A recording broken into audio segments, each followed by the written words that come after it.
Nunca foi pela Covid, pela pandemia, pela ciência, sempre foi política a coisa, e a imprensa com a sua desonestidade intelectual é a maior responsável por tudo, responsável por muitas mortes e por ser contra qualquer tratamento apoiando o fique em casa até sentir falta de ar. A militância sempre se lixou para as vidas. Se o JB tivesse escolhido o lockdown e defende-se o totalitarismo vacinal, o ataque da imprensa teria vindo pelo lado da economia sendo contra qualquer lockdown. No lugar das placas pretas com o número de mortes, teriam aparecido as placas pretas com o dólar, desemprego, empresas fechando. Teriam trocado o Átila pelo Eduardo Moreira.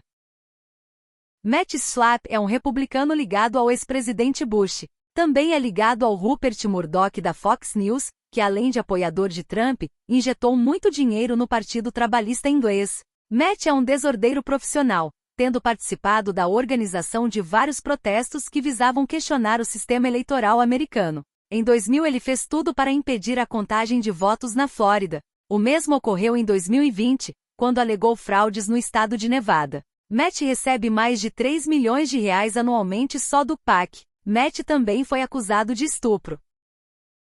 Extrema-direita. Nosso jornalismo e sua visão política isenta. Em discurso no CEPAC Brasil, Ricardo Salles apela por valores e princípios conservadores e critica acordos com o Centrão. É melhor perder de pé do que ganhar de 4. Ha. Já meteram impostos nas blusinhas. Agora, os otários terão que pagar também a faculdade. Fazenda UL.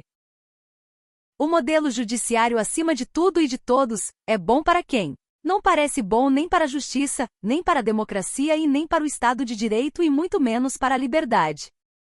Mais um editorial certeiro da Gazeta do Povo. O Congresso Nacional nem mesmo chegou a discutir com alguma profundidade os projetos de lei que pretendem anistiar os envolvidos nos atos de 8 de janeiro de 2023. Na Praça dos Três Poderes, e 2 ministros do STF já estão se empenhando em derrubar a ideia. Acostumados a ignorar os deveres de descrição que caracterizam a magistratura, o decano da Corte, Gilmar Mendes, e o relator dos processos do 8 de janeiro no Supremo, Alexandre de Moraes, afirmaram respectivamente que não há clima para uma anistia no Brasil, e que a palavra final sobre um eventual perdão aos manifestantes caberia ao STF. Ambas as afirmações foram feitas enquanto os ministros participavam, em Portugal, do Fórum Jurídico de Lisboa, evento que ficou conhecido como Gilmar Palooza. Não é nosso objetivo, neste momento, analisar a questão específica da anistia. A Gazeta do Povo tem estado na linha de frente da denúncia das arbitrariedades cometidas pela Procuradoria-Geral da República e pelo STF na repressão aos atos do 8 de janeiro. Denúncias e condenações sem individualização da conduta nem conjunto probatório que ligue os réus aos atos que lhes são atribuídos, violação do princípio do juiz natural, penas desproporcionais, prisões preventivas desnecessárias e abusivas, possível cerceamento da defesa em julgamentos por plenário virtual, tudo isso mostra que não está havendo justiça, mas justiçamento. Se a anistia é ou não o melhor remédio para desfazer essa injustiça, é debate que será travado em outra oportunidade. Importa aqui mostrar o absurdo contido especificamente na fala de Alexandre de Moraes, ao deixar implícito que o Congresso poderia até aprovar uma anistia, mas que ela teria de ser chancelada pelo STF. A Constituição Federal, no artigo 48, afirma que cabe ao Congresso Nacional dispor sobre todas as matérias de competência da União, especialmente sobre, 8ª, concessão de anistia. No entanto, a mesma Constituição, no artigo 5º, inciso XLI, afirma haver crimes que não podem ser objeto de anistia: a prática da tortura, o tráfico ilícito de entorpecentes e drogas afins, o terrorismo e os definidos como crimes hediondos.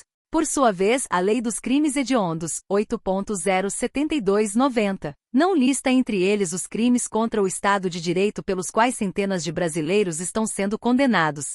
Mesmo o crime de associação criminosa que tem sido imputado aos manifestantes condenados, só é considerado hediondo quando direcionado à prática de crime hediondo ou equiparado, o que também não é o caso. Em outras palavras, a Constituição dá ao Congresso, de forma bastante inequívoca, o poder para anistiar os crimes pelos quais os manifestantes do 8 de janeiro estão sendo condenados, se é conveniente fazê-lo. Repetimos aqui, não é discussão que pretendemos fazer agora. Mas Alexandre de Moraes quer fazer parecer que não é assim. Quem admite ou não anistia é a Constituição Federal, e quem interpreta a Constituição Federal é o Supremo, afirmou, insinuando que, se os ministros acharem por bem derrubar uma eventual anistia aprovada pelo Congresso, irão fazê-lo. A hipótese que Moraes levanta vai muito além do controle de constitucionalidade que faz parte das funções do Poder Judiciário. O ministro dá a entender que enxerga a Corte da qual faz parte como uma espécie de instância revisora das decisões de outro poder, o Legislativo. É evidente que se o Congresso aprova uma lei contrária à Constituição, é papel do STF derrubá-la. Mas no caso de uma possível anistia aos condenados do 8 de janeiro nem mesmo se pode dizer que cabem interpretações diversas.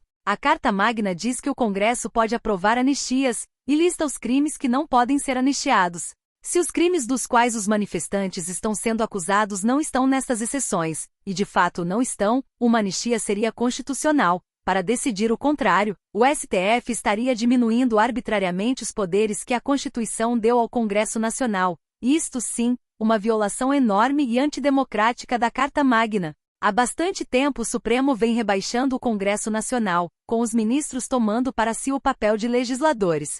Começaram dizendo: se vocês não decidirem, decidiremos nós, ignorando que no processo legislativo, o próprio ato de resolver não levar um projeto à votação, ou a rejeição deste projeto, já é uma decisão. Agora, já dizem: se não gostarmos do que vocês decidirem, decidiremos nós.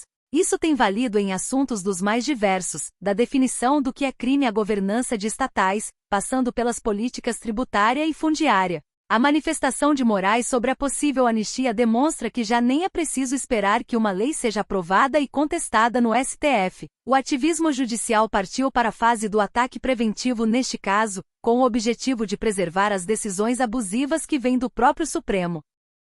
Em 2016, quando Trump venceu nos Estados Unidos, sem ter obtido a maioria dos votos, houve uma intensa choradeira na mídia militante, com pedidos inclusive de reformas urgentes do sistema federativo americano.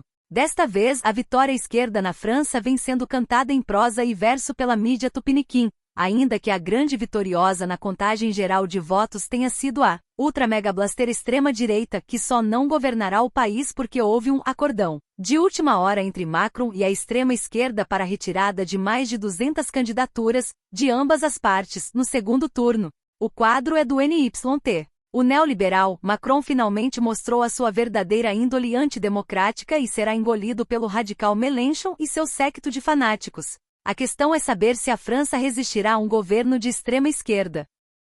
Caos. 1 da manhã na França e a extrema-esquerda continua barbarizando pelas ruas de Paris. Uma semana atrás, o vandalismo era em protesto pela derrota no primeiro turno. Hoje, a violência é para comemorar a vitória. Mas para a mídia militante, extremistas são os outros.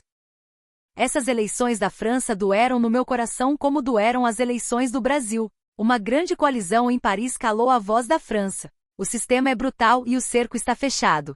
Que Deus tenha misericórdia de nós. Mais um livro lançado. 5 argumentos para a existência de Deus. Visite a França antes que acabe. Hoje faz 10 anos que levamos aquele nabo da Alemanha na Copa do Mundo, 7x1, dia 8 de julho de 2014, em casa. De lá pra cá entramos em looping, parece que vivemos 2014 de novo, seja no futebol, na economia, na política. Tão chocante quanto aquela goleada é saber que nada mudou.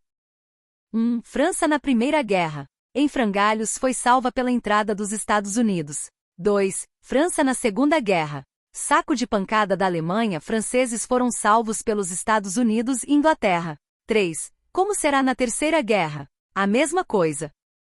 A geração atual da seleção brasileira é uma cópia perfeita da atual geração, ressentida por qualquer bosta, sempre na ânsia de colocar a justiça social e o vitimismo acima do que realmente interessa.